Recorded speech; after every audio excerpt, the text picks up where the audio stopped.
मुझे ये खबर अब कंफर्म मैं कर सकता हूँ। बाब अल मंदब में हूथियों ने ली पाकिस्तानियों की जान, 2 जहाजों पर मारी मिसाइलें। हूथियों ने ये धमकी दी और फिर ये कर दिया कि सऊदी अरब की शिपिंग जो है बाब अल मंदब और रेड सी में हम बंद करवा देंगे। मक्का दिफाई मुआहदा होते ही एक जानिब तो यमन के हौसियों ने सऊदी अरब पर ड्रोन हमले किए, सऊदी अरब के 2 अहम तरीन एनर्जी इंफ्रास्ट्रक्चर्स को हिट किया।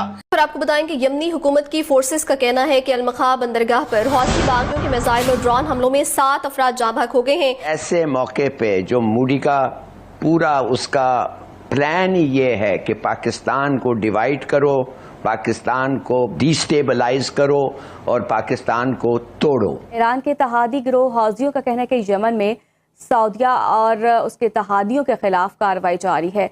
अब जो ये मुआहदा हुआ है जिसके तहत किसी भी एक मुल्क पर हमला होगा, ये तीनों मुल्कों के ऊपर तस्वुर किया जाएगा हमला। देखें जिस तरफ हम जा रहे हैं, देखें हम मोदी को अंडर एस्टिमेट कर रहे हैं। मोदी पे इस वक्त जंगी जुनून सवार है। मोदी हिटलर से कम नहीं है, आरएसएस की आइडियोलॉजी हिटलर की आइडियोलॉजी से कम नहीं है। यहाँ गजवा हिंद होके रहेगी, शायद ये गजवा हिंद का टाइम है, तो हमें गजवा हिंद के गाजियों और शहीदों में शामिल होने के लिए उसी तरह खड़ा होना पड़ेगा। और पाकिस्तान मैं समझता हूँ कि इस रीजन में एक नई पावर बन के उभरा है, रिमार्केबल। कम से कम गांड धोने का भी तरीका तो आना चाहिए। ये तो हम नहीं चल के नहीं सिखाएंगे कि बाथरूम में जाके कि भाई ये भी सिखा दे तुम लोगों। भारत ने एक बहुत बड़ा गेम खेल दिया है, बहुत बड़ा, और इसके बारे में चर्चा भी नहीं हो रही, चुपचाप। पाकिस्तान टेररिस्ट कंट्री नहीं है और ना पाकिस्तानी टेररिस्ट हैं। पहले इन्होंने फलस्तीन को टेररिस्ट बोल बोल के खत्म किया, अब ये लोग पाकिस्तान की तरफ आ गए हैं। अगर इनको सिर्फ पाकिस्तानियों से मसला होता तो ये लोग फलस्तीन को खत्म नहीं करते। जाओ जाओ मुसलमानों, हमेशा दुनिया के कोने कोने में सिर्फ मुसलमानों पे हमले होते हैं और नाम भी हम पे ही डालते हैं कि हम आतंकवादी हैं। ये बताएं, इस गवर्नमेंट ने नेशन बिल्डिंग के लिए क्या किया है? पाकिस्तान ने कितनी मुसीबत मोल दी है, आप सोच कर देखिए।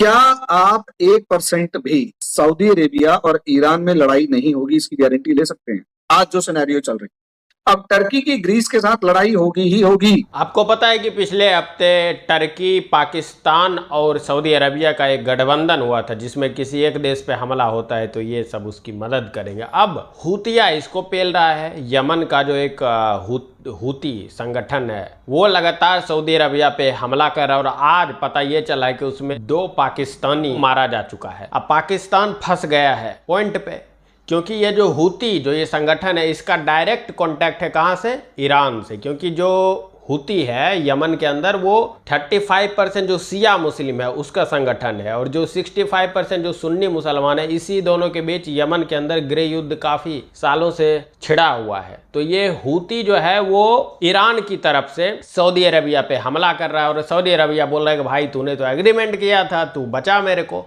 अब ये बेचारा ना इधर का ना उधर का, अगर ये सऊदी अरेबिया के तरफ से हूती पे अटैक करेगा तो ईरान फिर इसको नहीं छोड़ेगा, और अगर ये हूती पे अटैक नहीं करता है तो सऊदी अरबिया फिर इसको पाकिस्तान को ठोकेगा, क्योंकि बोलेगा कि भाई तूने तो मेरे साथ एग्रीमेंट किया है। अब ये सरपंच साहब फंस चुके हैं गियर में। सऊदी अरब के अहम तरीन जो गैस का मंसूबा है, जो गैस की रिफाइनरी है, उसको हौसियों ने हिट किया। उसके बाद अभी तक सऊदी अरब की तरफ से तो खामोशी थी, लेकिन अब बाज़ाब्ता तौर पर एक बड़ी जंग का आगाज हुआ चाहता है और जंग सऊदी अरब के बॉर्डर तक आन पहुंची है। यमनी हौसियों ने पेशकदमी की है और पाकिस्तान, सऊदिया और तुर्की के दिफाई मुआहदे के बाद यूं लग रहा है कि कोई एक फरीक तो चाहता है कि मामलात खराब हों, क्योंकि मक्का दिफाई मुआहदे के बाद सूरत हाल यकसर तब्दील हो चुकी है।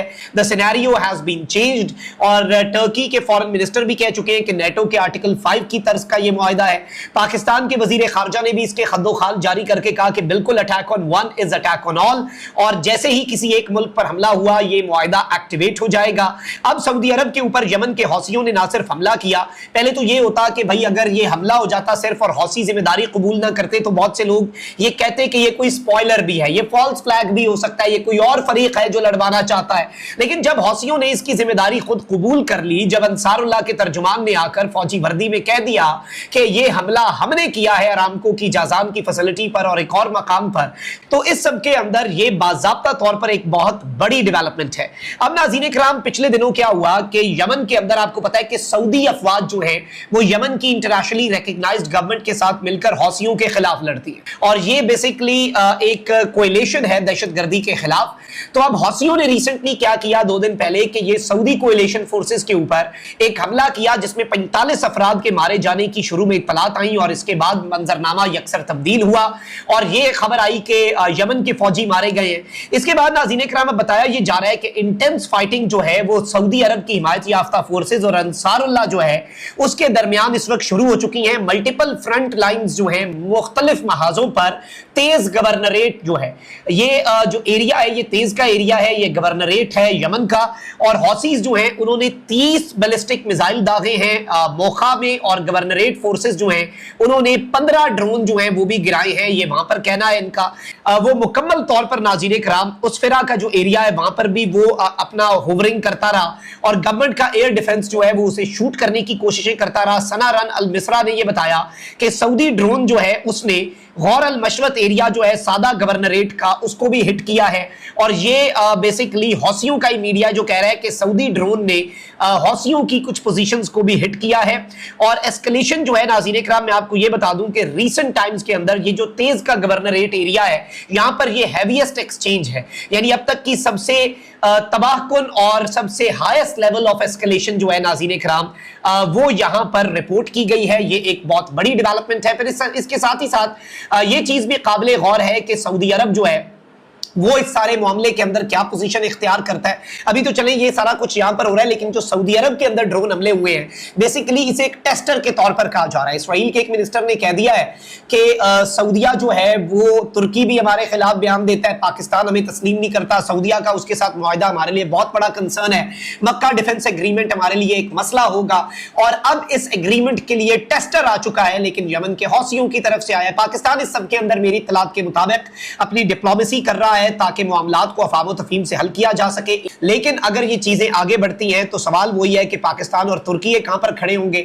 वाज़े अंदाज में तुर्की के फॉरेन मिनिस्टर भी और पाकिस्तान के फॉरेन मिनिस्टर भी चूंकि इस मुआहिदे के मंदरजात मंजर-ए-आम पर ला चुके हैं, तो बहुत कुछ हमारे सामने क्लियर है कि क्या हो सकता है इन द कमिंग डेज। अपना मुझे क्योंकि अब आप सोचकर देखिए पाकिस्तान ने कितनी मुसीबत मोल ली है। आप सोचकर देखिए क्या आप 1% भी सऊदी अरेबिया और ईरान में लड़ाई नहीं होगी इसकी गारंटी ले सकते हैं? आज जो सिनेरियो चल रही है यानी ईरान की मिसाइलें सऊदी अरेबिया पर जाएंगी ही जाएंगी, और जा भी रही हैं, और हम लोग अब उन खबरों से इतने बोर हो गए हैं लेकिन जा रही हैं। क्या आपको यमन के अंदर एंटर करना पड़ेगा या नहीं करना पड़ेगा?